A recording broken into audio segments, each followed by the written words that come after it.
Hello Phénix Résilient, j'espère que tu pètes le feu, c'est un immense plaisir et un immense honneur pour moi de te retrouver aujourd'hui. Et aujourd'hui, très cher Phénix, j'ai envie de changer de registre. Parce que c'est vrai qu'on aborde ensemble des sujets qui sont importants, des sujets qui sont réels, des sujets qui sont douloureux. Et j'avais envie quand même d'élargir peut-être un peu la manière dont j'aborde les choses en prenant des sujets peut-être un peu plus légers, mais toujours dans l'objectif de te livrer ce qui moi m'a permis de me sortir de ma mouise. Attention, c'est parti.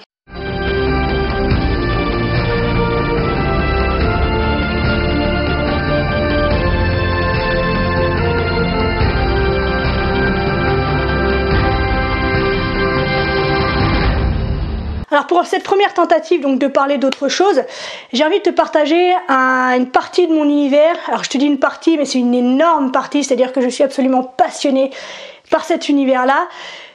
Et ça m'a réellement permis en fait de construire ma philosophie, ma vision de la vie et cette personnalité qui me permet aujourd'hui de te parler, de te transmettre ce que j'ai appris, ce que j'ai compris de la vie, de mes expériences pour pouvoir te permettre de t'en sortir toi aussi. Et cet univers, c'est le manga.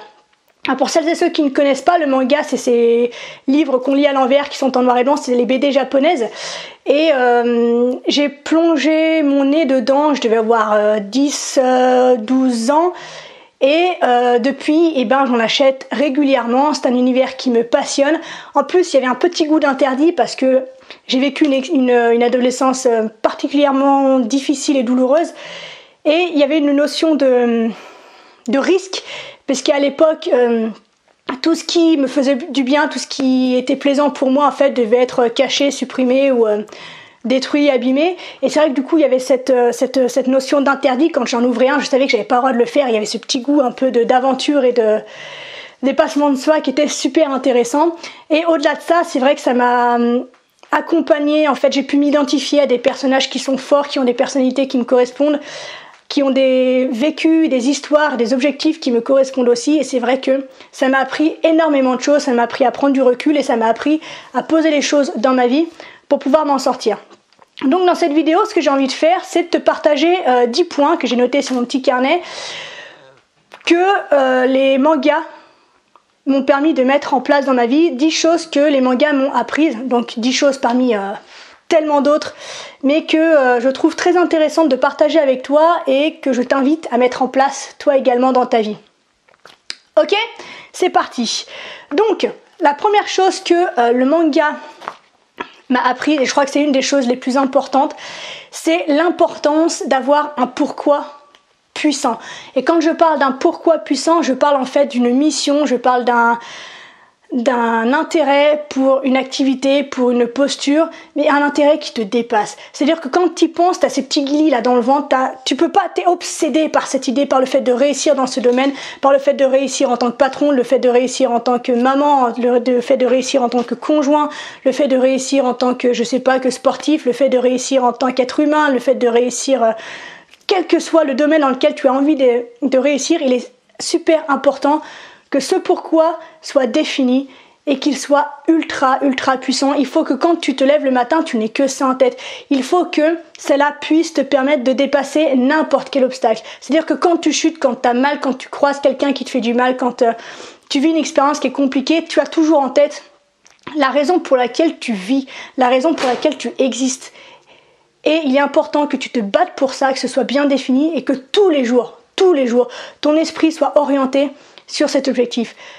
L'intérêt n'étant pas forcément de réaliser ce rêve, d'accord ? L'objectif, c'est pas forcément d'atteindre ce but, mais ce qui est intéressant, c'est tout le processus que tu vas mettre en place pour atteindre ce but, ce rêve. Et tout ce que tu vas devenir, tout ce que tu vas apprendre, toutes les chutes, toutes les erreurs, tous les échecs, toutes les réussites, toutes les victoires que tu vas mettre en place pour atteindre cet objectif, c'est ça qui est important, c'est ça qui va te construire et c'est ça qui va faire la personne que tu es et que tu vas devenir. Donc, première chose, l'importance d'avoir un pourquoi extrêmement puissant et un pourquoi qui te dépasse. Deuxième chose que le manga m'a appris, c'est qu'il faut sans cesse se remettre en question. Non seulement vis-à-vis de l'objectif du coup qu'on a envie d'atteindre, vis-à-vis de la mission de vie qu'on s'est donnée, mais en fait dans n'importe quel domaine de sa vie, quand quelque chose ne va pas, quand il y a quelque chose dévie un peu de la voie qu'on s'est donnée, il faut se remettre en question. Il ne faut pas remettre le monde en question. Il faut se remettre soi en question. Pourquoi j'ai attiré cette expérience-là? Pourquoi j'ai attiré cette personne-là? Pourquoi est-ce qu'aujourd'hui j'arrive pas à attirer plus de clients? Pourquoi est-ce que j'arrive pas à m'entendre avec mes enfants? Et se remettre systématiquement en question, avoir cette capacité d'observation, d'auto-observation et d'évaluer en fait les plans sur lesquels, les comportements et les habitudes sur lesquelles il faut évoluer ou les choses sur lesquelles il faut éventuellement se former pour pouvoir devenir une meilleure version de soi-même et contribuer en fait à son propre bonheur et au bonheur des autres. D'accord? Donc deuxième chose, c'est se remettre systématiquement en question dans le sens proactif du terme. C'est pas je réagis, je suis en colère, je boude, je pleure, on a le droit, d'accord, d'avoir ces moments-là. C'est important de les avoir, mais à un moment il faut passer à autre chose. Il faut se remettre soit en question, se dire allez, sur quoi est-ce que j'ai du pouvoir? Sur quoi est-ce que je peux avancer? Quel levier est-ce que je peux lever aujourd'hui pour me sortir de ça? Ok? Troisième chose, alors ça c'est difficile à appréhender pour beaucoup d'entre nous, c'est que les expériences difficiles, les blessures du passé, ce sont des cadeaux. Alors c'est sûr que quand on les vit, ça fait mal et on se dit mais pourquoi il m'arrive ça et pourquoi, qu'est-ce que j'ai fait au bon Dieu pour mériter ça? Et quand on prend du recul, quand on avance, quand on se bat, quand on se relève, qu'on regarde en arrière, on se dit mais en fait heureusement que j'ai vécu ça parce que sans ça, je ne serais pas la personne que je suis aujourd'hui. Sans ça, ce que j'ai vécu dans le passé, je ne pourrais pas donner ce que je donne aujourd'hui. Qu'est-ce que ça m'a appris d'être... ça peut aller très loin, je veux dire, d'avoir été battue, d'avoir été peut-être violée, d'avoir été maltraitée, d'avoir été harcelée, d'avoir été agressée, d'avoir eu un accident de la route, d'avoir été licenciée, d'avoir fait faillite. Qu'est-ce que ça m'a apporté? Qu'est-ce que j'apprends de ça? Qu'est-ce que j'apprends sur moi? Qu'est-ce que j'apprends sur le monde? Et comment est-ce que je peux justement équilibrer les deux pour qu'on puisse encore avancer ensemble? Donc super important de... considérer que chaque blessure, chaque expérience douloureuse, positive aussi, mais bien sûr là ce qui est important c'est de pouvoir rebondir sur les expériences douloureuses. Chaque expérience douloureuse est une opportunité d'apprendre, est une opportunité de rebondir, est une opportunité d'avancer. Et il faut savoir que c'est en se plantant qu'on pousse, d'accord? Donc il faut pas avoir peur d'échouer, il faut pas avoir peur de se casser la gueule, il faut pas avoir peur de se faire mal de temps en temps parce que ça fait avancer. Parce que c'est ce qui fait que tu es la personne que tu es, c'est ce qui fait ta personnalité, c'est ce qui fait la richesse de ta personnalité. Et donc, essaye de considérer plus souvent que chaque fois que tu te casses la figure, chaque fois que tu te prends un mur, en fait, tu es en train d'apprendre quelque chose de très important pour toi. Quatrième chose que les mangas m'ont apprise, c'est que il faut avoir foi, à la fois, c'est le cas de le dire, en soi, mais également en la vie. Je t'ai parlé dans le premier point d'un objectif qui te dépasse, de quelque chose de plus grand que soi. Et il faut avoir confiance en cette chose, justement, en ce plus grand que soi, pour nous mener vers cet objectif, vers cette mission de vie qui est si importante pour nous. Il faut lâcher prise en fait sur le résultat. Il faut faire chaque jour quelque chose pour se rapprocher de ce résultat, mais sans être attaché au résultat. Chaque jour se dire qu'est-ce que je peux faire pour avancer dans la direction qui est la mienne, qu'est-ce que je peux faire pour me rapprocher de cet objectif, de ce but, et faire les choses sans s'attacher à ce que ça va donner, parce que la vie, l'univers, Dieu, tu peux l'appeler comme tu veux, est là pour t'accompagner, pour te guider et mettre en place ce qu'il faut dans ta vie pour que tu puisses atteindre sereinement cet objectif. Je dis sereinement, bien sûr, il y a des expériences et des événements difficiles, mais tout est là parfaitement à la bonne place, au bon moment pour que tu puisses t'accomplir, pour que tu puisses devenir la personne que tu veux. Ok? Cinquième chose, très belle que j'ai apprise à travers les mangas, c'est qu'il faut accepter et respecter ses ennemis. C'est-à-dire que toutes les personnes qui te font du mal, toutes les personnes qui te proposent de vivre des expériences qui sont difficiles ou douloureuses, en fait, elles sont toutes là pour t'apprendre quelque chose. Ce sont d'excellents professeurs. Et donc, plutôt que de les dénigrer, que de leur taper sur la tête, que de leur étiqueter connard ou pervers narcissique ou gros méchant loup ou je ne sais quoi d'autre encore, considérer qu'en fait, ils t'apprennent quelque chose. Alors, ça ne veut pas dire qu'il faut accepter bêtement ce qu'ils te font, bien sûr que non. Il faut pouvoir se mettre en action pour se libérer peut-être de l'emprise, de la manipulation, de la violence ou voilà, de l'agressivité de cette personne-là, mais toujours dans le respect et la bienveillance de l'autre, de ce que cette personne t'apporte en fait dans ta vie. Parce que c'est exactement le même principe que sur la blessure qui est un cadeau, Chaque personne qui vient te confronter dans ta réalité, qui vient te sortir de ta zone de confort, a quelque chose à t'apprendre et il faut respecter ça.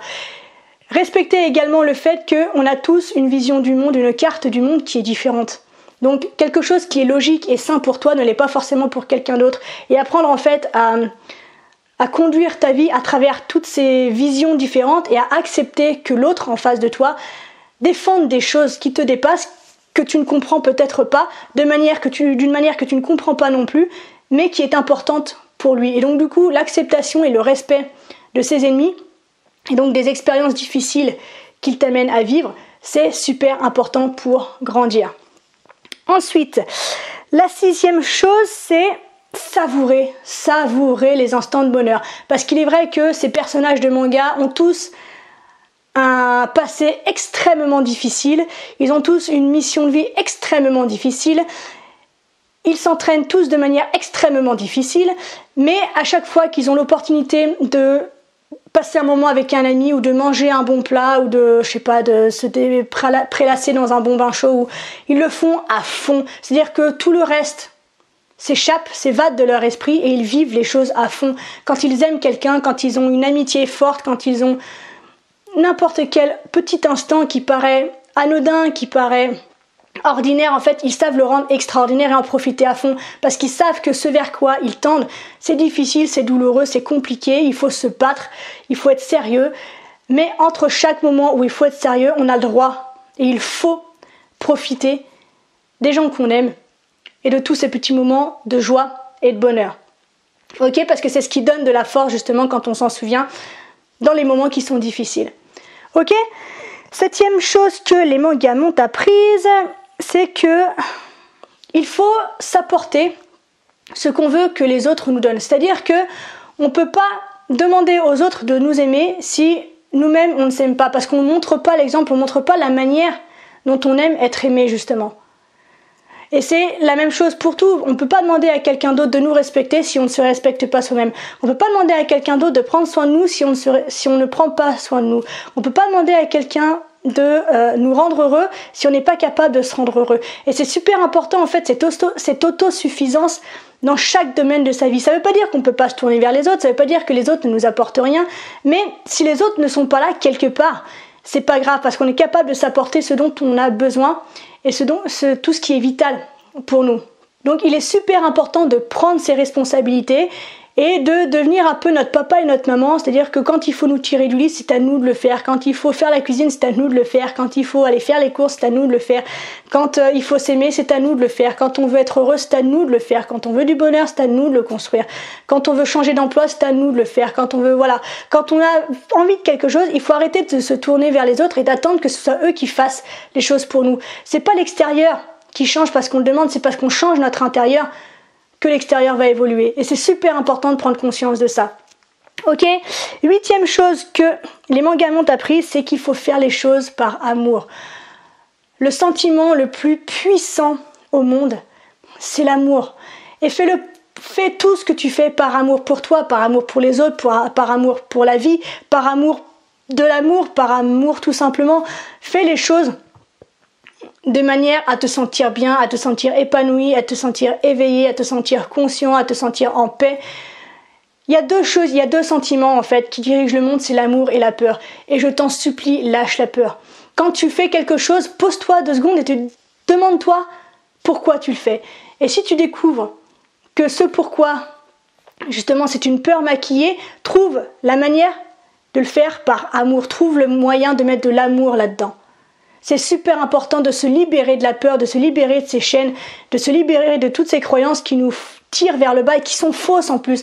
La majeure partie des choses qu'on s'imagine sur une situation ne se réalisent absolument jamais.